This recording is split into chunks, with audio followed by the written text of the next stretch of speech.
읽으실 말씀은 창세기 18장 17절부터 19절까지 말씀입니다. 여호와께서 이르시되 내가 하려는 것을 아브라함에게 숨기겠느냐? 아브라함은 강대한 나라가 되고 천하 만민은 그로 말미암아 복을 받게 될 것이 아니냐? 내가 그로 그 자식과 권속에게 명하여 여호와의 도를 지켜 의와 공도를 행하게 하려고 그를 택하였나니 이는 나 여호와가 아브라함에게 대하여 말한 일을 이루려 함이니라. 아멘. 하나님께서는 아브라함을 믿음의 조상으로 삼으시고 그의 허리에서 장차 온 세상을 죄로부터 구원할 그리스도가 나게 하실 것입니다. 따라서 아브라함은 독생하신 하나님이 이 땅에 오신 그리스도의 조상이기도 합니다. 아브라함과 다윗의 자손 예수 그리스도의 계보라. 17절을 보니 소돔을 향하여 가시는 하나님의 정하신 바가 있는데 그 비밀을 아브라함에게 알려주기로 하십니다. 여호와께서 이르시되 내가 하려는 것을 아브라함에게 숨기겠느냐? 이는 여호와께서 아브라함을 그의 허리에서 날 씨로 인해 친구로 삼으셨다는 뜻이며 또한 아브라함을 선지자로 삼으셨다는 뜻입니다. 주 여호와께서는 자기의 비밀을 그 종 선지자들에게 보이지 아니하시고는 결코 행하심이 없으시리라. 따라서 아브라함은 하나님의 친구이며 또한 하나님의 선지자입니다. 물론 지금 하나님께서 알리시려는 그 비밀은 소돔과 고모라를 멸하기로 하신 것입니다. 이때 하나님은 주께서 왜 아브라함을 친구로 삼고 선지자로 삼는지 그 이유를 말씀하십니다. 아브라함은 강대한 나라가 되고 천하 만민은 그를 인하여 복을 받게 될 것이다. 이 약속의 궁극적인 뜻은 바울에 의해 우리가 이미 검토한 것처럼 바울에 의해 계시되었습니다. 그런즉 믿음으로 말미암은 자들은 아브라함의 자손인 줄 알지어다. 또 하나님이 이방을 믿음으로 말미암아 의로 정하실 것을 성경이 미리 알고 먼저 아브라함에게 복음을 전하되 모든 이방인이 너로 말미암아 복을 받으리라 하였느니라. 그러므로 믿음으로 말미암은 자는 믿음이 있는 아브라함과 함께 복을 받느니라. 이 약속들은 아브라함과 그 자손에게 말씀하신 것인데 여럿을 가르켜 그 자손들이라 하지 아니하고 오직 한 사람을 가리켜 네 자손이라 하셨으니 곧 그리스도라. 놀라운 것은 주 여호와 하나님께서는 이 말씀을 하신 직후 복을 받은 자의 사명을 알려주십니다. 19절입니다. 내가 그로 그 자식과 권속에게 명하여 여호와의 도를 지켜 의와 공도를 행하게 하려고 그를 택하였나니 이는 나 여호와가 아브라함에게 대하여 말한 일을 이루려 함이니라. 즉 아브라함에 대하여 말한 일이 이루어진다는 것은 아브라함을 택하여 그 허리에서 나는 씨를 통해 죄사함과 영생과 구원을 얻는 것인데 그러한 복을 얻은 목적과 사명은 여호와의 도를 지켜 의와 공도를 행하게 하려 함이라는 것입니다. 창세기 18장 19절을 70명의 유대 대표자들이 모여 구약 성경을 가장 권위 있게 번역한 70인경을 보면 내가 아는 것은 아브라함 그가 그로 인해 나게 될 그의 자녀들과 권속에게 명하여 여호와의 도를 지키게 할 것이며 의와 공도를 행하게 할 것이다. 이로써 나 여호와가 그에게 말했던 모든 언약들이 다 이루어질 것이다 라고 되어 있습니다. 즉 주 여호와께서 아브라함과 완전한 은혜의 일방적인 언약을 체결한 이유는 그와 그의 후손과 권속이 여호와의 도를 지켜 의와 공도를 행하게 하려 함인 것을 분명하게 알려줍니다. 사도행전을 보면 사도 베드로가 성령이 강림하신 그날에 새 언약 가운데 탄생한 교회를 향해 첫 번째 설교를 하게 되는데 그때 아브라함의 자식과 권속이 누구인지 알려줍니다. 너희는 선지자들의 자손이요 또 하나님이 너희 조상과 더불어 세우신 언약의 자손이라. 아브라함에게 이르시기를 땅 위의 모든 족속이 너의 씨로 말미암아 복을 받으리라 하셨으니 하나님이 그 종을 세워 복 주시려고 너희에게 먼저 보내사 너희로 하여금 돌이켜 각각 그 악함을 버리게 하셨느니라. 그런데 베드로는 이 약속은 너희와 너희 자녀와 모든 먼데 사람 곧 주 우리 하나님이 얼마든지 부르시는 자들에게 하신 것이라고 합니다. 즉 19절에서 말하는 그 자식과 권속은 1차적으로는 혈통적으로 아브라함의 자식들과 권속들이겠지만 영적으로 하면 약속의 자녀인 이삭처럼 그리스도와 그 안에서 성령으로 나게 될 모든 주의 자녀가 아브라함의 권속인 것입니다. 따라서 예수께서는 구원받은 자들은 아브라함의 품에 안기는 자들이라고 표현하셨습니다. 이에 그 거지가 죽어 천사들에게 받들려 아브라함의 품에 들어갔더라. 즉 19절에서 아브라함의 자식과 권속은 앞에 서 있던 하나님의 언약 체결에서 언급된 너 및 대대 내 대대 후손과 무관하지 않은 것입니다. 창세기 17장 7절 이하를 보니 내가 내 언약을 나와 너 및 내 대대 후손 사이에 세워서 영원한 언약을 삼고 너와 내 후손의 하나님이 되리라. 내가 너와 내 후손에게 내가 거류하는 이 땅 곧 가나안 온 땅을 주어 영원한 기업이 되게 하고 나는 그들의 하나님이 되리라. 하나님이 또 아브라함에게 이르시되 그런즉 너는 내 언약을 지키고 내 후손도 대대로 지키라. 너희 중 남자는 다 할례를 받으라. 이것이 나와 너희와 너희 후손 사이에 지킬 내 언약이니라. 지금 제가 강조하고자 하는 것은 하나님의 은혜 언약으로 인해 구원받은 자들 곧 새하늘과 새 땅을 유업으로 받기로 약속되어 있고 성령과 약속으로 그리스도 안에서 거듭나 죄사함과 구원을 얻게 되는 자들을 향해 일방적인 하나님의 은혜입니다. 근데 그 은혜를 얻은 자들을 향해 하나님은 분명한 목적을 갖고 계시는데 그것은 다름 아닌 여호와의 도를 지켜 의와 공도를 행하게 하려 한다는 것입니다. 지금 이 목적은 하나님이 99세의 아브라함에게 나타나셔서 나는 전능하신 하나님이라 너는 내 앞에서 행하여 완전하라고 말씀하신 것과 다르지 않습니다. 신명기에서도 18장 13절을 보면 주 여호와께서는 한 번 더 분명하게 주의 백성에게 요구하시는데 너는 내 하나님 여호와 앞에서 완전하라고 말합니다.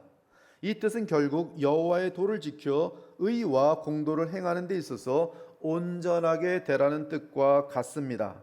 그런데 이 요구는 단번에 이루어질 수 있는 것이 아니라 구원받은 성도가 죽는 그날까지 힘써야 하는 부분입니다. 그런데 어떻게 힘써야 하느냐 하는 것입니다.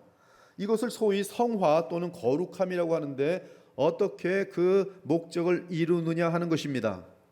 놀라운 것은 지금 저는 여러분에게 신앙생활에 있어서 가장 중요한 내용을 성화와 관련해서 가장 중요한 내용을 선포하는 순간입니다. 놀라운 것은 여호와의 공도를 이루어가는 또 그리스도 하나님처럼 온전하여지는 그러한 성장을 향하여 나아가는 그 성화를 이루는 그 목적을 이루는 그 방법에 있어서 그 방법에 따라 하나님의 뜻에서 멀어지기도 하고 그 방법에 따라 또는 그 하나님의 뜻을 받들어 따를 수도 있다는 사실입니다. 대단히 중요한 이야기예요. 만일 인간의 힘으로 주의 도를 지켜 의와 공도를 행하고자 하면 복음과 무관하게 됩니다. 그리고 반드시 실패로 마치게 됩니다. 그러나 하나님을 믿음으로 주와 동행한다면 반드시 그 목적이 이루어지도록 되어 있습니다. 제가 지금 무슨 단어가 들어갔냐면 하나님을 믿음으로 주와 동행한다면 믿음으로가 들어왔어요. 사랑하는 여러분, 하나님을 믿는다는 것은 하나님의 말씀을 믿는 것입니다. 그런데 하나님의 말씀의 핵심은 구약시대에서는 그리스도의 오심에 대한 것으로 요약됩니다. 따라서 구약에서도 하나님의 말씀을 믿은 자들은 그리스도를 믿게 됩니다. 그러나 아직 그리스도가 오시지 않았고 그리스도께서 보내시는 성령도 공식적으로 이 땅에 오시지는 않았습니다. 이 말은 성령의 역사가 구약에서 없었다는 뜻이 아니라 죄와 관련해서 메시아로 인해 나타나야 할 풍성한 성령의 부음이 아직 없었다는 뜻입니다. 그러므로 구약시대의 죄를 이긴다는 것은 신약에 사는 우리와는 비교가 되지 않을 정도로 어려운 일이었습니다. 가능하긴 한데 그 승리는 마치 한 곳에서 다른 곳으로 걸어서 가거나 말을 타고 가는 것과 같았습니다. 하지만 복음의 시대는 성령의 도움 때문에 하늘을 가로지르는 빠른 비행기를 탄 것처럼 우리는 우리의 머리요 둘째 아담이신 주 예수 그리스도께서 만유의 주와 만왕의 왕으로서 부으시는 성령의 엄청난 역사를 의지할 수 있는 것입니다. 즉 새언약 시대에는 그리스도 예수 안에 있는 생명의 성령의 법이 죄와 사망의 법에서 믿는 자를 해방하는 역사가 나타나는 것입니다. 하지만 구약에서는 이러한 어마어마한 생명의 성령의 법이 아직 허락되지 않았습니다. 모든 것이 상징일 뿐이었어요. 대제사장도 상징이요, 왕도 상징이요, 그리고 선자도 상징이었어요. 완전하지 않았습니다. 영원하지 않았습니다. 그러나 그리스도께서 오셨는데 그분은 하나님의 아들로서 영원한 왕이요, 영원한 대제사장이요, 영원한 말씀이신 것이, 그리고 그 효력도 구약에서는 그림자지만 신약에서는 실체이며 무한합니다. 그러므로 구약은 죄에 관해서 실패로 마무리되었고 오직 다윗의 왕권과 멜기세덱의 대제사장직과 모세의 선자직을 잇는 첫사람이요 부활하셔서 영원히 살아계신 그리스도께서 오심으로 복음의 공식적인 세상이 펼쳐지게 된 것입니다. 사랑하는 여러분, 예수 그리스도께서 이 땅에 오신 이후 십자가에서 속량을 이루시고 부활 승천하신 이후 사도들은 하나님의 복음을 정확하게 계시하기 시작합니다. 그런데 주의 복음은 항상 완전한 은혜로 구원받은 주의 신자들에게 동일한 목적을 알려줍니다. 먼저 예수께서 말씀하신 산상수훈에서 하나님을 아빠, 아버지라 부를 수 있는 주의 자녀들은 하나님처럼 탐임하여야 한다고 교훈하며 그들의 삶의 목표를 제시합니다. 그러므로 하늘에 계신 너희 아버지의 온전하심 같이 너희도 온전하라. 즉 탐임하라는 것이, 너는 내 앞에서 행하여 완전하라는 것입니다. 또한 주 예수께서는 부자 청년에게 더욱 분명하게 말씀하셨습니다. 예수께서 이르시되 내가 온전하고자 할진대 가서 내 소유를 팔아 가난한 자들에게 주라. 그리하면 하늘에서 보화가 내게 있으리라. 그리고 와서 나를 따르라 하시니 그 청년이 재물이 많음으로 이 말씀을 듣고 근심하며 가니라. 즉 천국에 들어가려면 주 예수님보다 더 사랑하는 것이 없어야 한다는 뜻이며, 또한 반드시 나를 따르며 나의 가르침을 받고 나를 믿을 때 온전하여질 수 있다는 뜻입니다.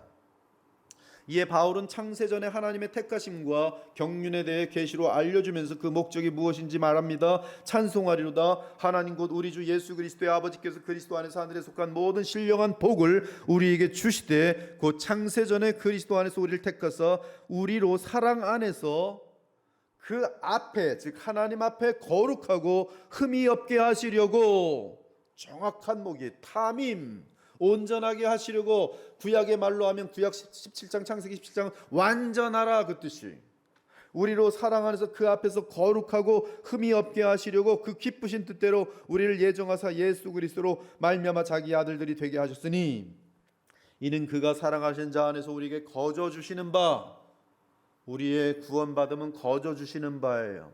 택함, 하나님의 창세전부터 택함에 의해 우리에게 때가 참에 나타나는 하나님의 일방적인 구원의 역사입니다. 그 거저 주시는 바 그 은혜의 영광을 찬송하게 하려는 것이라. 그러나 거저 주신 바 되는 하나님의 은혜는 우리로 하여금 찬송과 함께 그분 앞에서 거룩하고 흠이 없게 만들어 놓는 것이 목적입니다. 그래서 예수님은 십자가에서 속량을 이루시고 부활 승천하실 때 교회의 터가 되는 사도들에게 이렇게 당부했습니다. 예수께서 나와 말씀하여 이르시되 하늘과 땅의 모든 권세를 내게 주셨으니 그러므로 너희는 가서 모든 민족을 제자로 삼아 아버지와 아들과 성령의 이름으로 세례를 베풀고 내가 너희에게 분부한 모든 것을 가르쳐 지키게 하라. 볼지어다 내가 세상 끝날까지 너희와 항상 함께 있으리라 하시니라. 하늘과 땅의 모든 권세가 주 예수 그리스도께 주어졌으니 부활하신 주님은 만유의 주요 만왕의 왕이십니다. 그런데 사도들에게 너희는 가서 모든 민족을 제자로 삼으라고 합니다. 그리고 제자로 삼는 것은 두 가지로 나타나는데, 첫째는 아버지와 아들과 성령의 이름으로 세례를 베풀라는 것이, 이는 주의 복음을 전할 때 듣고 믿는 자들이 발생할 것인데 그때 그들의 믿음을 점검하고 거듭난 자로 확인되면 하나님과 사람들 앞에서 세례식을 거행하라는 뜻입니다. 이는 그 사람은 새 언약의 약속을 따라 성령으로 난 자이기 때문입니다. 그런데 주의 명령은 여기서 멈추는 것이 아닙니다. 두 번째 요구가 있으니 그것은 내가 너희에게 분부한 모든 것을 가르쳐 지키게 하라는 것이, 그것이 바로 오늘 본문에 있는 여호와의 도를 지켜 의와 공의를 행하게 하라는 것과 동일한 내용입니다. 그러므로 복음은 죽은 영혼을 살리는 일만 있는 것이 아니라 복음을 듣고 성령에 의해 살아나게 된 자들을 주께서 분부하신 모든 것으로 가르쳐 지키게 할 사명도 있습니다. 이 시대의 교회가 이룬 것이 바로 이 부분입니다. 거의 다 이뤘어요. 미국에 있는 교회들도 제가 볼 때는 90% 가까이가 이 교훈을 이뤄 있습니다. 그들은 교회의 목적이 계속 거듭나는 사람들만 한없이 늘려놓는 것이 전부인 줄 알아요. 예수님 영접하십시오. 오늘 예수님 영접하실 분들 일어서기 바랍니다. 나를 따라 기도하기 바랍니다. 예수님을 믿습니다. 예수님을 영접합니다. 아멘. 오늘 당신은 거듭났습니다. 그리고 끝이에요. 또 집회하러 가요. 또 합니다. 그 다음부터 거듭난 사람 뭐 해야 됩니까? 몰라요. 바르게 사십시오 그래요. 바르게 살아요. 바르게 살려고 노력합니다. 그런데 안 돼요. 안 돼. 거기서 속는 거예요. 도덕적인 삶으로 그냥 다시 돌아가 버려요. 예수님의 피와 보혈로 은혜로 구원을 받았는데 그 다음은 도덕적인 삶을 사는 것이 성화인 줄 알아요.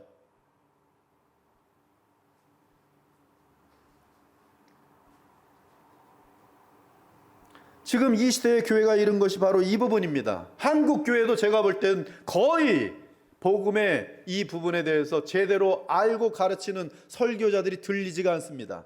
제 눈에는 잘 보이지 않아요. 내가 너희에게 분부한 모든 것을 가르쳐 지키게 하라. 사실 이것이 복음의 대부분입니다. 복음을 정확히 가르쳐 지키게 하라는 말씀이, 그 이유는 바울 서신은 전부 복음이라고 할 수 있는데 그 서신들은 불신자들이 아니라 신자들에게 쓰인 것입니다. 신자들에게. 즉 신자들은 복음에 따라 복음을 전하는 사명도 감당해야 하지만 동시에 신자들 간의 교회 공동체 삶을 위해서 또한 세상에서 어떻게 살아야 하는지 등 더욱 복음을 배워 복음을 따라 살아야 한다는 것이. 그런데 바울 서신을 보면 신자들이 신자들 간에 세상에서 직장에서 어떻게 살아야 하는지를 알려주기 전에 반드시 앞부분에서 복음의 원칙을 알려줍니다. 이것이 대단히 중요한 것이. 그리고 그 원칙은 놀랍게도 그리스도를 믿는 믿음으로 정확하게 알려줍니다. 그리고 그 믿음의 상태에서 그리스도를 의식하며 이렇게 저렇게 행하라고 지시합니다. 로마서도 보면 로마서 1장부터 8절까지가 교리 부분이에요. 절대적인 영적인 원칙에 대해서 말합니다. 특히 로마서 7장과 8장은 거룩함에 대한 복음의 비결을 정확히 알려주고 있어요.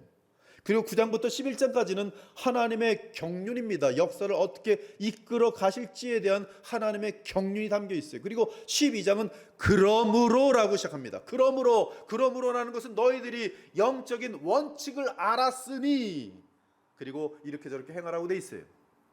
에베소도 마찬가지예요. 에베소 3장까지는 정확하게 복음에 대한 하나님의 교회에 대한 모든 영적인 원칙들을 알려줍니다. 그리고 4장으로 나면 그러므로 어떻게 하라고 다시 또 그 행동에 대해서 말씀이. 그러나 이 행동이 1장부터 3장까지 떼어지는 것이 아니라 붙어 있다는 말씀이. 골로새도도 마찬가지예요. 다 그 구조를 훑어보면 정확하게 같습니다. 이 말씀은 복음의 영적인 원칙을 배우지 못하면 이렇게 저렇게 행하라는 지시를 따를 수도 없고 탐임의 삶을 살고자 해도 실패하게 되는데 그 이유조차 알 수 없게 된다는 말씀이. 그러므로 우리는 복음의 원리를 철저하게 배워야 하는 것입니다. 그리고 그 원리를 단 한 단어로 요약한다면 우리의 머리이신 그리스도를 믿는 믿음이. 그러므로 구원도 처음 거듭남도 믿음으로, 하나님이 은혜로 주시는 믿음으로 거듭나게 되고요. 그리고 그 다음부터는 죽는 그날까지 믿음 생활이에요. 믿음이에요. 믿음. 이 부분에서 사람들은 떨어져 나가요. 봉사 생활이 믿음 생활인지 알아요. 열심을 그냥 종교적으로 뛰어다니면 그게 믿음 생활인지 알아요. 아니면 도덕적으로 이제 바르게 살자고 결단하는 것이, 아침마다 다짐을 하는 것이 믿음 생활인지 알아요. 근데 그것은 믿음 생활이 아니에요. 실패예요. 즉 하나님을 믿는 믿음은 그리스도를 믿는 믿음으로 인도함을 받게 되고, 그리스도가 누구시며 어떤 일을 하였는지를 정확하게 성령의 조명 아래 알게 된 후 우리는 주께서 하신 일을 내 삶에 적용할 수 있게 되는 것이, 그러므로 히스토리아 솔루투스, 즉 예수께서 하신 일이, 객관적으로 하신 일이 오도 솔루투스, 나의 구원의 삶의 여정에 맞물리게 되어 있어요. 그것이 믿음이에요. 오직 그때만이 부활의 능력이 나타나고 성령의 역사가 나타나는 것이. 그러므로 이 원칙을 모르면 성령의 역사와 부활의 생명의 능력 같은 것들과 무관한 신앙생활이 되는데, 그것은 실패라는 말씀이에요. 인간의 힘으로 무엇을 이룰 수 있겠습니까? 이루는 듯하면 교만해지게 돼 있고요, 다른 데서 펑크가 나게 돼 있어요. 성령의 열매가 맺힐 수가 없습니다. 인간의 열심들이 드러나게 되면서 서로 나중엔 원수가 돼버려요, 교회 내에서.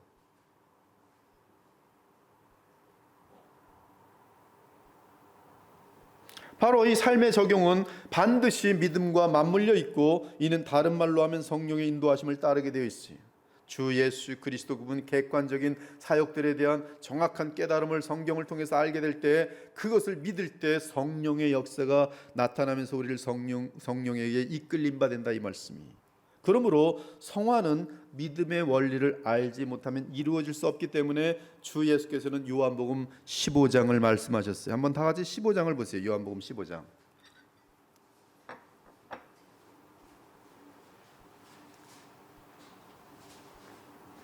나는 참 포도나무요 내 아버지는 농부라.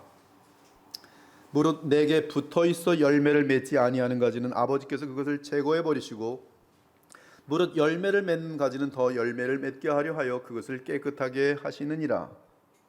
너희는 내가 일러준 말로 이미 깨끗하여졌으니. 3절은 거듭난 상태, 죄사함을 받은 상태.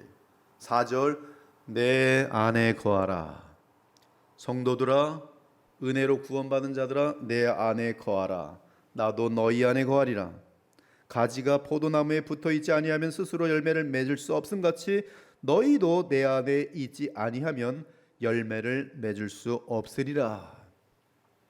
나는 포도나무여 너희는 가지라. 그가 내 안에, 내가 그 안에 거하면 사람이 열매를 많이 맺나니 나를 떠나서는 너희가 아무것도 할 수 없음이라.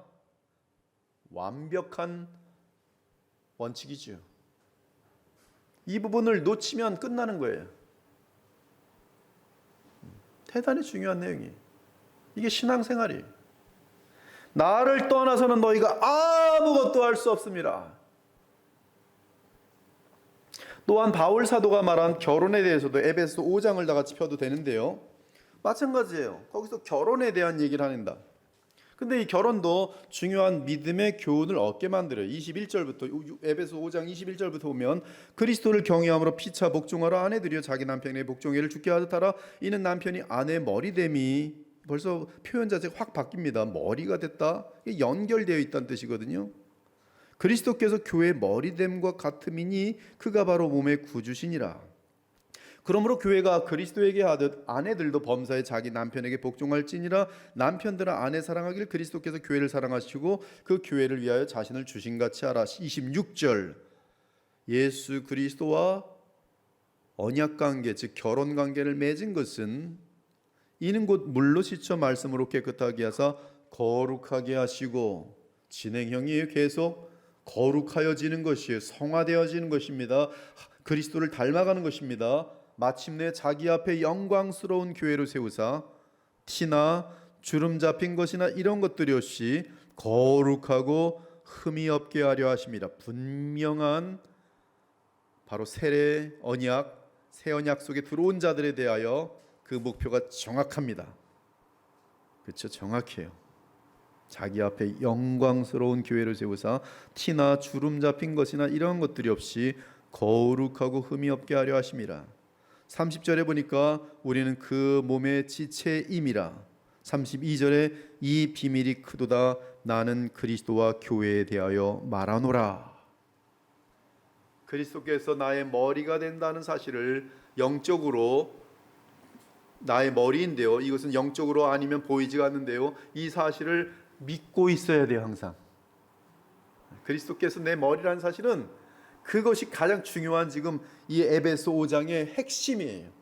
그리스도께서 내 머리라는 사실을 인식하면서 믿음으로 그것을 알고 그리고 그분께 나아가면서 나아갈 때 우리는 흠도 티도 없는 그러한 상태가 되어질 것을 지금 보여주고 있는 것이, 즉 결혼 언약의 목적은 영광스러운 교회로 서는 것이라고 말하면서 남편은 그리스도로 신부는 교회로 비유합니다. 그러면서 교회가 티나 주름 잡힌 것이나 이런 것들이 없이 거룩하고 흠이 없게 하시려고 은혜 언약을 맺으셨는데, 신부된 교회가 그러한 주의 목적에 이르려면 믿음으로 남편 대신, 즉 머리 대신 그리스도와 연합하여야 한다는 것이, 그래서 부부는 닮아가는 거예요.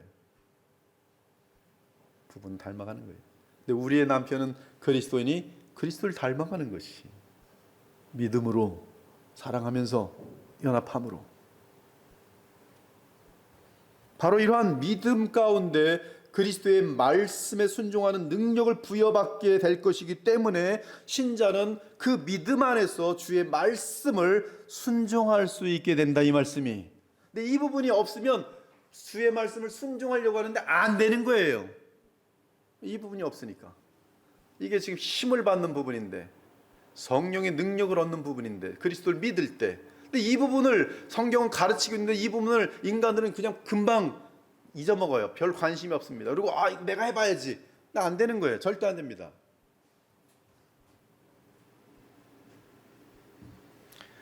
다시 이 내용은 골로새서 2장을 볼 때도 또 동일한 비결을 알려줍니다. 골로새 2장도 한번 보세요. 골로새 2장 16절부터 23절. 이 내용 속에는 지금 영지주의, 율법주의 다 포함된 내용입니다. 그런데 그 영지주의나 율법주의 같은 것들은 그들을 그리스도를 닮게 하는데 아무런 효력을 나타내지 못해요. 아무리 노력해도. 여러분, 영지주의자들이 새벽부터 그냥 샤워를 하고 돌을 닦으면서, 도 엄청 닦습니다. 중들이 목탁 두들기면서 10시간 두들기면서 도루아비 탑을 하는 것처럼 마찬가지예요. 지금 수도승들이 탁 해서 폭포 밑에서 돌을 닦는데 안 돼요. 그게 거룩해질 수 있는 비결이 아니에요. 아니면 유대인들처럼 먹지 마라 율법을 한 660개 만들어 놓고는 이거 해야지, 저거 꼼꼼하게, 이거 안 돼, 컵을 걷다 놓으면 안 돼, 머리 요만큼 잘라야 돼, 밥 먹어서 손 닦았어, 계속 하루 종일 그것만 따지고 있는데, 그런다고 죄성이 제거되는가? 안 된다는 거예요. 그리스도를 닮을 수 있는가? 안 된다는 것이에요. 헛다리 짚고 있는 것이. 그것을 지금 바울이 골로새 2장에서 말하고 있어요. 그러므로 먹고 마시는 것과 절기나 초하루나 안식일을 이유로 누구든지 너희를 비판하지 못하게 하라. 이런 것들은 아무런 쓰잘데없는 것이에요. 구원받은 목적과 관련해서. 17절, 이러한 것들은 장래일의 그림자이나 몸은 그리스도의 것이냐. 이 모든 것들은 구약에 있는 무슨 제도들은 그리스도를 바라보게 하는 하나의 그냥 아까 모형일 뿐이에요. 그림자일 뿐이에요. 여기 그리스도가 왔으면 이건 다 없어지는 것이. 18절도 이게 영진주의인데요. 꾸며낸 겸손, 인간의 힘으로 겸손한 척하고 별짓 다 해도, 심지어 천사 숭배를 한다 할지라도, 그리고 그가 무슨 체험을 뭘 봤어요, 본 것을 의지한다 할지라도, 19절, 그들은 머리를 붙들지 아니한 상태이라. 머리가 누구예요? 우리 주 예수 그리스도예요. 즉 예수 그리스도와 연결되지 않은 어떠한 율법주의의 수만 가지, 수천 가지의 노력을 한다 할지라도 머리와 연결되지 않은 상태 속은 아무것도 나타나지 않고 오히려 마귀에게 쓰임받아요. 율법주의도 마찬가지예요. 별짓을 다 해도 머리와 연결되지 않은 상태 속에서 유대인들이 예수 그리스도 믿지 않았습니다. 지금도 나팔 불면서 지키겠다고 합니다. 그러나 그들은 아무런 변화가 없는 것이 마귀에게 종노릇한 말하고 있어요. 19절, 머리를 붙들지 아니하는지라 너희들이 변하는 그 힘은 어디서 오는가? 온 몸이 머리로 말미암아 마디와 힘줄로 공급함을 받고 연합하여 하나님이 자라게 하심으로 자라느니라. 20절부터 같은 내용이에요. 뭐 초등학문 세상의 철학들 막 하고 뭐 하는데도 붙잡지 말고 맛보지 말고 만지지도 말라. 21절 이 모든 것은 한때 쓰이고는 없어지라. 사람과 명령과 가르침 다 자의적 숭배 겸손 몸을 괴롭게 하는데 사람들이 볼 때는 서로 칭찬하면서 지혜 있는 모양이지만 오직 육체에 따르는 것을 금하는 데는 조금도 유익이 없느니라. 여기 육체는 sinful nature, 죄성이 우리 속에 있는 근본적인 죄성, 가장 큰 죄성이 뭐겠어요? 교만이에요. 절대 안 사라져요. 나를 이렇게 오늘도 하루 종일 이렇게 많은 율법적인 뭘 했는데 저것들 봐라, 저건 완전히 그냥 화딱지가 나서 막 정죄를 막 합니다. 이 자체가 악이에요. 죄성을 제거하는 데는 아무 도움이 없다. 왜? 머리와 연결되어 있지 않기 때문에. 머리와 연결되는 것은 믿음으로 되는 것인데, 교회 생활도요, 수십 년 신앙생활 한다고 교회에 와서 앉아있고 예배드리고 집에서도 뭐 하고 하는데 만약에 영적인 복음의 원리들을 알지 못하면 놀랍게도 50년 교회를 했는데 하나도 안 변해요. 거룩함의 변화가 없어요. 성품이 안 변해요. 그래서 음란에 30년 전에도 음란했는데 지금도 음란하고, 30년, 40년 전에도 혈기가 왕성한 게 아니라 혈기 부리면서 그냥 아무나 주업했는데 지금도 그렇고, 50년 전에도 거짓말을 그렇게 잘하더니 아직도 거짓말을 여전히 잘하고 있고, 뭐만 잘하냐면 교회 눈치만 잘 봐. 저는 목사입니다. 굉장히 많은 사람들을 지금 다 지나봤어요. 별의별 종류의 사람들 다 거쳐봤습니다. 상당히 많은 사람들이 신앙 경력이 30년, 40년이. 근데 교회 40년 다녔고 또 주중에도 뭐 빠지지 않고 다녔는데 교회 허무는데 1등이에요. 1등. 어떻게 그렇게 교회를 잘 허무는지, 얼마나 뒤에서 수군거림을 그렇게 잘하는지, 얼마나 그렇게 거짓말을 잘 만들어서 퍼뜨리는지, 도대체 교회는 왜 다니는지, 도대체 그 많은 설교들은 들었는데 뭐 했는 건지, 그 설교들은 어디로 간 건지, 그들이 하는 기도들은 도대체 뭔지, 세상 사람들보다 더 악해요, 더 간교하고 더 무서워요. 뭐가 문제? 변화가 없는 거예요. 인간의 잿덩어리 모습이 이 종교라는 탈만 쓰고서 더 발전하는 거예요. 누가 그랬습니까? 예수님 당시에 바리새인들이 정확히 그러했어요. 얼마나 종교적인데요. 그러나 하나님의 아들 예수 그리스도를 십자가에 못 박으면서, 하나님의 아들 예수 그리스도를 욕하면서 그들은 자신들이 어마어마한 의인이라고 착각했어요.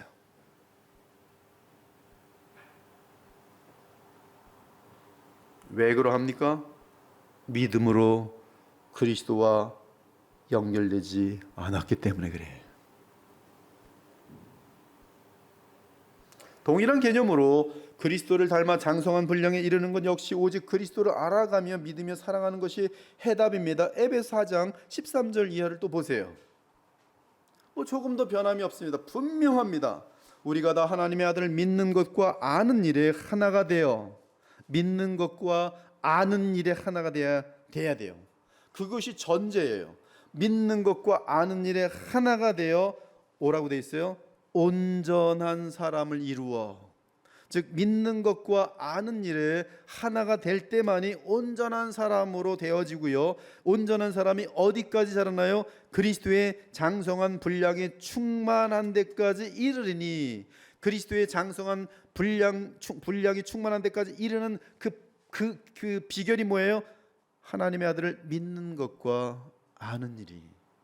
여기 안다는 것은 체험적인 알미예요. 지식이 아니고 체험적인.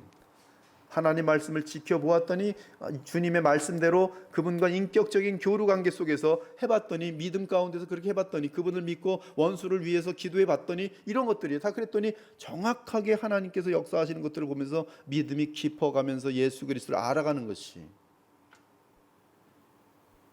근데 그렇게 알아갈 때 어떤 일이 발생하는가?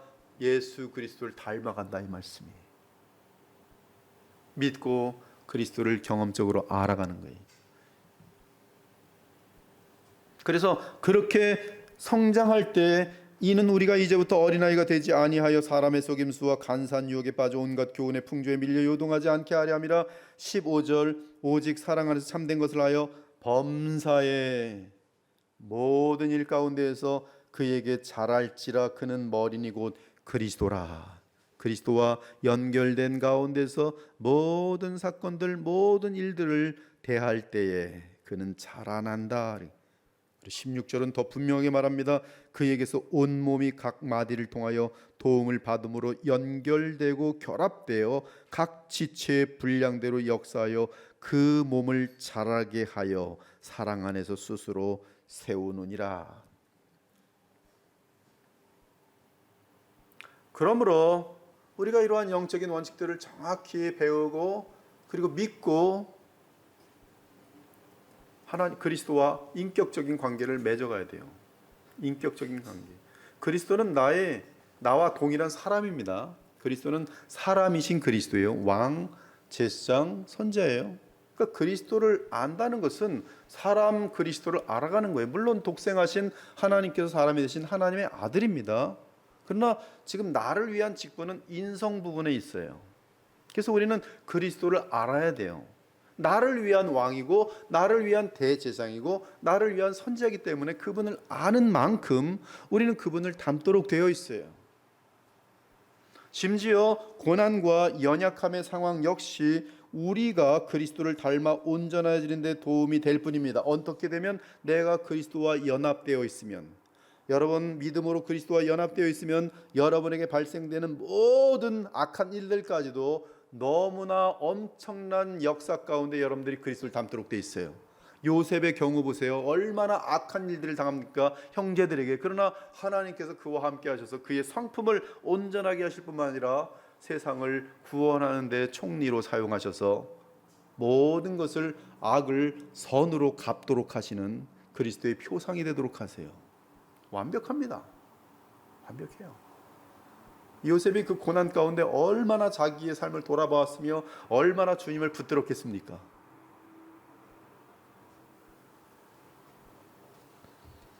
바울이 말합니다. 나에게 이르시기를 내 은혜가 내게 족하도다. 이는 내 능력이 약한 데서 온전하여짐이라 하신지라. 하나님께서 바울에게 하신 말씀이 그러므로 도리어 크게 기뻐함으로 나의 여러 약한 것들을 대하여 자랑하리니 이는 그리스도의 능력이 내게 머물게 하려 함이라. 내가 약한 그때의 강함이라. 토마스 보스턴이 쓴 그 The Crook in the Lot, 내 몫에 태인 십자가, 거기 보면 하나님의 주권에 대한 인정이 첫 번째 나오고요. 두 번째는 그 하나님의 주권 가운데 내가 그리스도와 믿음으로 연관되어 있으면, 연합되어 있으면 하나님이 주권 가운데 내게 허락되는 모든 악한 일들은 오히려 내게 가장 큰 유익이 된다는 결론을 내고 있어요. 그러므로 악한 일들을, 억울한 일을 당해도 기뻐할 수 있는 그러한 결과가 만들어지고 있어요. 얼마나 깊은 아름다운 내용인지 몰라요. 그에게는 10자녀가 있었는데 6자녀가 죽어요. 일찍이 낳자마자 태어나자마자 죽기도 하고 뭐 좀 자라나도 죽기도 하고. 그리고 부인은 10년 동안 정신병자처럼 있어요. 그리고 자신도 이 뭐 결석 같은 것들이 많이 있어가지고 고통을 많이 당해요. 즉 그냥 고난의 인생입니다. 평생 고난의 인생이에요. 그러나 그가 그 하나님의 주권 가운데 허락되어진 이 고난을 그리스도를 믿음으로 말미암아 그리스도와 함께 감당할 때 그는 거룩하여지는, 그리스도를 온전히 닮아가는 그러한 결과를 얻는 것을 볼 수 있어요. 즉 하나님께서 우리를 구원하신 목적이 곧바로 이루어지는 것이, 그러므로 우리는 고난을 기뻐할 수 있는 것이 그런 의미로.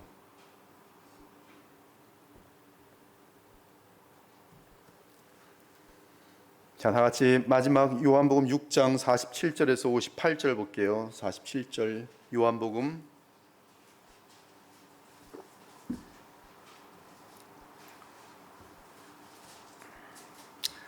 예수께서 이 말씀을 하실 때 바로 직전에는 이 오병이어의 기적으로 말미암아 엄청나게 많은 사람들이 몰려 있었어요.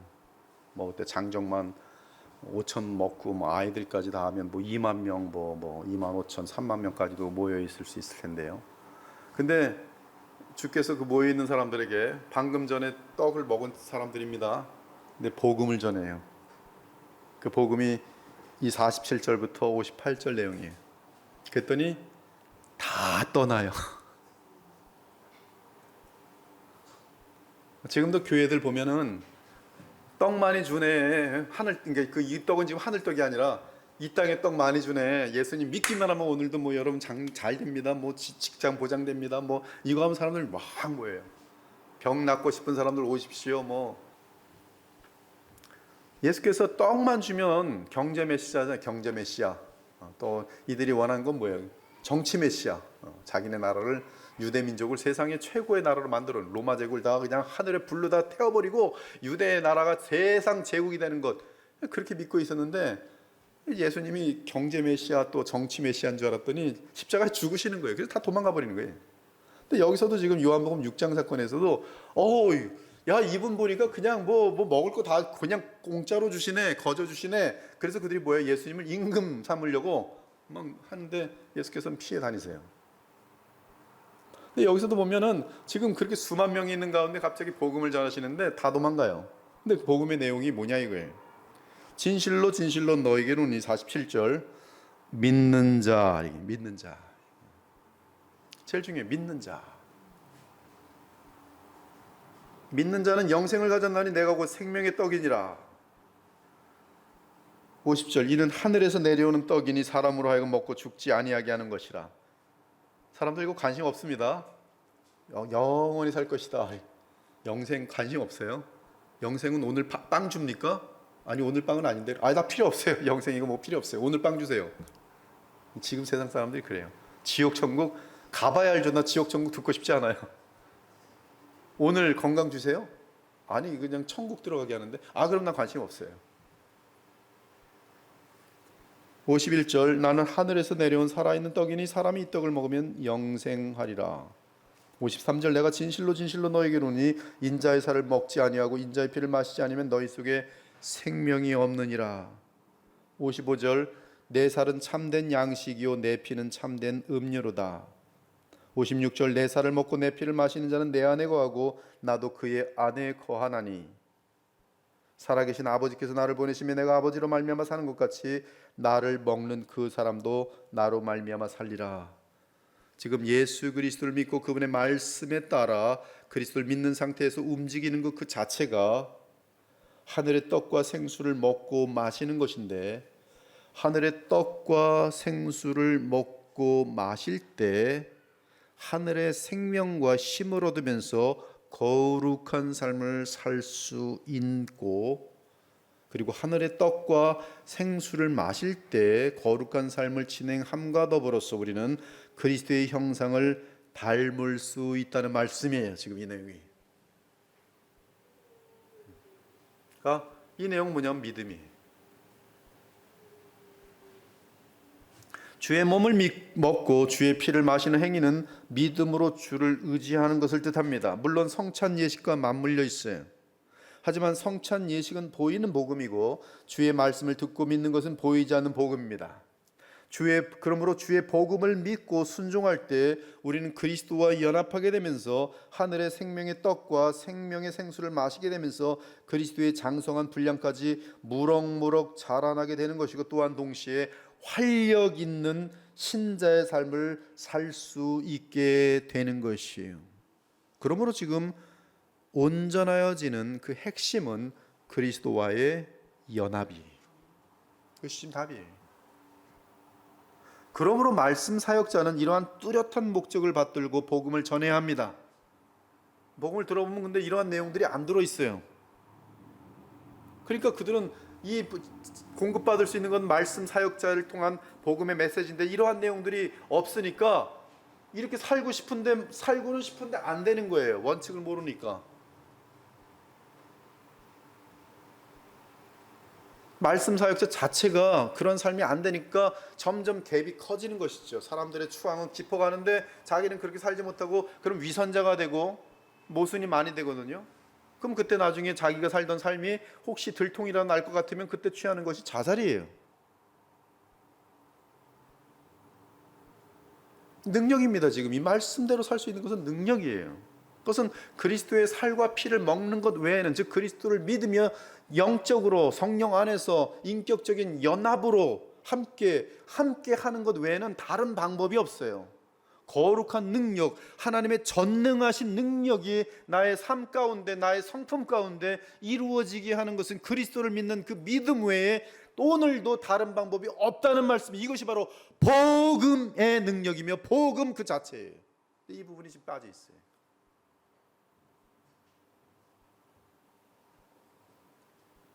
그러므로 이러한 뚜렷한 목적을 받들고 복음의 원칙을 계속 전한 다음에 그 복음의 능력을 아는 자들에게, 그러므로 너희들은 하나님의 자녀다운 높은 경지의 요구를 할 수가 있는 것이에요. 원수를 위하여 기도하라. 그때서는 알아요. 이건 내가 하는 것이 아니라 내 안에 계신 그리스도께서 할 수 있도록 하시기 때문에 아멘 하고 답변할 수, 아멘 하고 답변할 수 있는 것이, 내가 하는 것이 아니라 나는 못하지요. 무슨 말씀하세요? 저런 사람을 무슨 용서는 무슨 용서입니까? 가서 그냥 귓방망이를 때려도 시원치 않을 판에 죽이지만 않는 것만 해도 다행이죠. 이렇게 얘기한다고요. 그러나 그리스도의 말씀을 알고 그리스도와 연합되면 그리스도께서 내게 하신 것처럼 나도 그에게 행할 수 있는 것이죠. 그 힘이 내게 있어요? 없어요. 누가 줘요? 그리스도께서 성령으로 내게 주시고 그 마음을 주세요.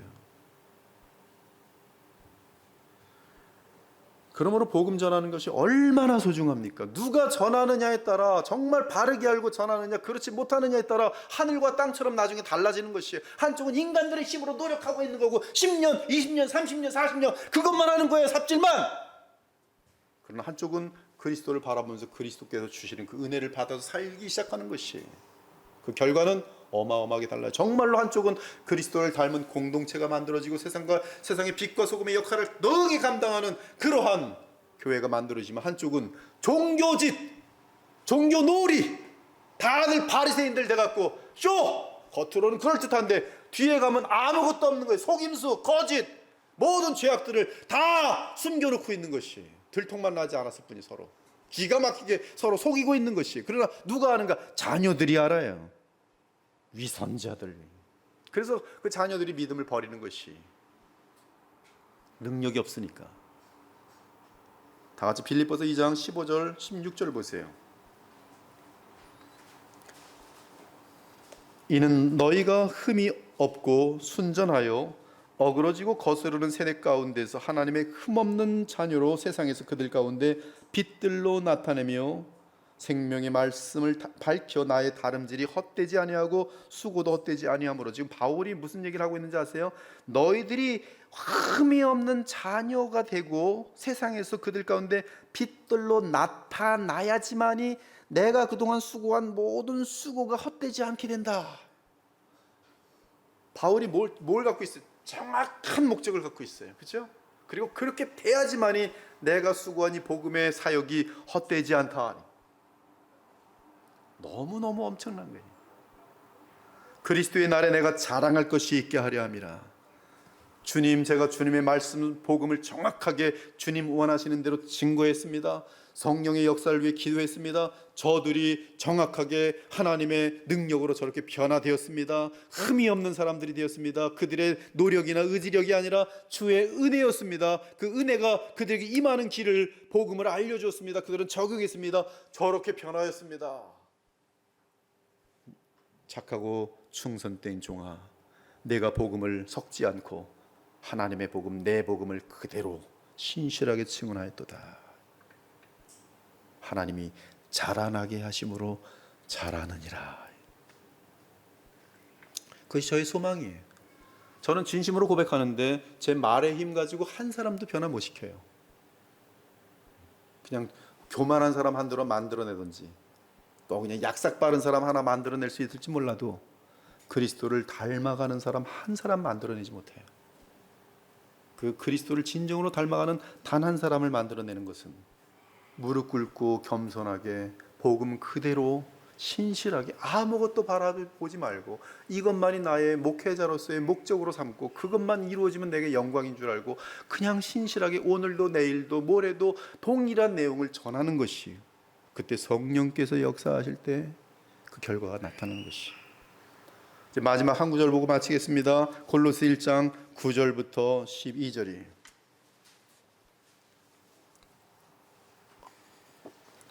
바울이 복음을 전하면서 동시에 그가 어떤 기도를 날마다 드렸는지를 보여주고 있어요. 골로새 1장 9절부터 이로써 우리가 듣던 날부터 너희를 위하여 기도하기를 그치지 아니하고, 그렇죠, 항상 기도해. 뭘 기도하는가? 너희를 위하여 그치지 아니하고 구하노니 너희로 하여금 모든 신령한 지혜와 총명의 하나님의 뜻을 아는 것으로 채우게 하시고 주께 합당하게 행하여 범사에 기쁘시게 하고 모든 선한 일의 열매를 맺게 하시며 하나님을 아는 것에 자라게 하시고 그의 영광의 힘을 따라 모든 능력으로 능하게 하시며 기쁨으로 모든 견딤과 오래 참음에 이르게 하시고 우리로 하여금 빛 가운데서 성도의 기업의 부분을 얻기에 합당하게 하신 아버지께 감사하게 하시기를 원하노라. 얼마나 분명하고 아름다운 목적을 향하여 복음 사역을 하고 항상 기도하는 바울이 항상 기도합니다. 그렇습니다. 복음은 매우 단순하고 쉬운 것입니다. 다만 그 복음이 우리의 삶을 변화시키는 데는 우리 자체가 죄로 똘똘 뭉쳐있는 우리들이기에 이 거듭난 새 생명 안에서 계속 그리스도와의 연합을 믿음으로 실현해야 되는 것이, 여러분들이 이것이 하루아침에 되는 것이 아니고 오늘도 이 말씀을 들으면서 그리스도를 바라볼 때는 내 마음에 하늘의 평강과 의와 기쁨이 임하도록 돼 있어요. 그러나 그것이 임하였다고 해서 내일 갑자기 예수님처럼 확 변하는 게 아니에요. 범사에 매일 고난 가운데서도 즐거움 가운데서도 그리고 계속적인 기도에, 그리고 그러한 믿음은 주께서 하시는 말씀에 귀를 기울이고 그 말씀을 행할 수 있는 은혜를 성령을 통해 충분히 받게 되는 것이, 그래서 주의 은혜로 인해 주의 말씀을 순종할 때 주의 형상을 담게 되는데, 그럼에도 자신의 영광스러운 변화에 대하여 내가 한 것이 아니라 그리스도께서 내 안에 이룬 일이라고 고백하게 되는 것이. 크게 따라합시다. 이는 하나님에 대하여 살려 함이라. 내가 그리스도와 함께 십자가에 못 박혔나니 그런즉 이제는 내가 사는 것이 아니요 오직 내 안에 그리스도께서 사시는 것이라. 이제 내가 육체 가운데 사는 것은 나를 사랑하사 나를 위하여 자기 자신을 버리신 하나님의 아들을 믿는 믿음 안에서 사는 것이라. 이것이 갈라디아서 2장 20절이 언제나 우리가 우리의 믿음 생활을 놓치지 않도록 하는 가장 중요한 구절이, 내가 사는 나머지 삶은 이제 내가 사는 것이 아니라 오직 내 안에 그리스도께서 사시는 것이라. 이제 내가 육체 가운데 사는 것은 나를 사랑하사 나를 위하여 자기 자신을 버리신 하나님의 아들을 어떻게? 믿는 믿음 안에서 사는 것이라. 왜? 그분을 하나님의 아들, 누구? 전능하신 아들이 믿는 믿음 안에서 그분의 능력이 나를 붙들어서 하나님의 형상과 아름다운 역사들과 성품의 변화가 나타나는 것이. 한 번 더 쫓아해보죠. 그런즉 이제는 내가 사는 것이 아니요 오직 내 안에 그리스도께서 사시는 것이라. 이제 내가 육체 가운데 사는 것은 나를 사랑하사 나를 위하여 자기 자신을 버리신 하나님의 아들을 믿는 믿음 안에서, 이거 강조를 하셔야죠. 저처럼 믿는 믿음 안에서 사는 것이라. 남은 평생 하나님께서 우리를 택하여 구원하신 목적을 뚜렷하게 알고 오직 우리 주 예수 그리스도를 믿는 믿음 안에서 살아가기를 우리 주 예수 그리스도의 이름으로 축원합니다. 아멘. 하나님 감사합니다. 오늘 우리는 믿음의 생활로 시작했지만 그러나 어느새 믿음을 버리고 내 힘 가지고 종교 생활하는 것이 기독교의 삶인 줄 오해하는 자들이 얼마나 많은지요. 그저 교회에서 꽹가리치고 놀고 노래하고 찬양하고, 그러나 또한 뭔가를 행하자 할 때는 내 힘 가지고 내 생각대로 또 행해버리는 그런 모든 것들이 신앙생활로 알아왔던 적이 얼마나 많은지요. 그러나 오늘 주의 말씀을 통해서 그저 은혜로 구원받은 우리들이 무엇을 어떻게 살아야 되는지 정확하게 알게 하셨으니 너무나 감사합니다. 비록 우리는 또 중간에 여러 가지 잡다한 생각들 때문에 흔들릴 때가 있지만 오늘 이 말씀을 기억하면서 항상 예수 그리스도만 바라보게 하시고 예수 그리스도를 알아가게 하시고 또 예수 그리스도를 믿음으로 말미암아 주님 안에서 우리에게 부여되는 성령의 생명의 능력을 따라서 죄와 사망의 법을 이기는 하나님의 자녀들이 되어서 그리스도를 온전히 닮아갈 뿐만 아니라 우리로부터 많은 풍성한 열매들이 맺힐 수 있도록 주님이 인도하여 주시옵소서. 살아계신 우리 주 예수 그리스도의 이름으로 기도 올리옵나이다. 아멘.